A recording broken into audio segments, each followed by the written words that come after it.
école primaire, j'ai eu la chance d'avoir une institutrice qui m'a fait fabriquer un pipeau en bambou.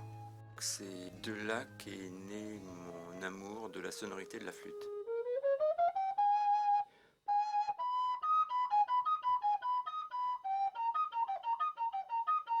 Bien plus tard, c'était à Lille à l'époque, le conservatoire a ouvert une classe et ils m'ont laissé rentrer.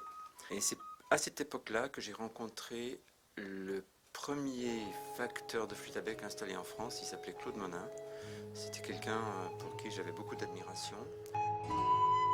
Cet instrument m'a intéressé de plus en plus et un jour j'ai pris la décision que ça allait être ma vocation.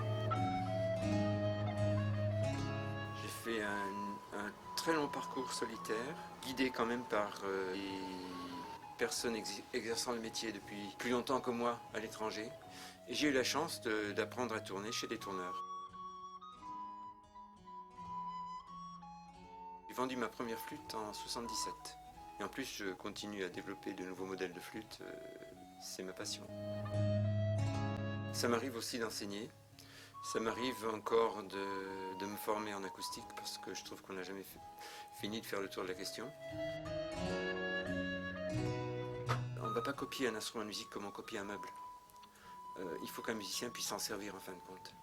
Quand on arrête de jouer un instrument avant, en général, il se dessèche et il change de dimension. Donc, qu'est-ce qu'on copie? On s'en inspire. Puis on essaie de refaire un instrument dans le même esprit. Pour moi, ce qui prime, c'est la musicalité. Et ce qui est difficile, c'est toujours de comprendre pourquoi l'instrument a tel comportement, quel est le paramètre qui va faire que ce comportement va changer. C'est au dixième de millimètre et quelquefois au vingtième, ce qui, pour le bois, est relativement extrême.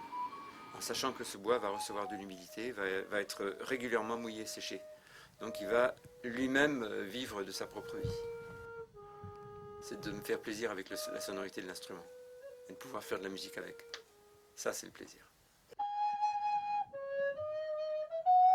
J'ai même joué de la flûte à 5600 mètres d'altitude en face de l'Everest. Une partie du bois que j'utilise vient du Ventoux. J'adore le Ventoux. Ah, c'est une belle montagne, le Ventoux. On a l'impression d'être suspendu entre ciel et terre.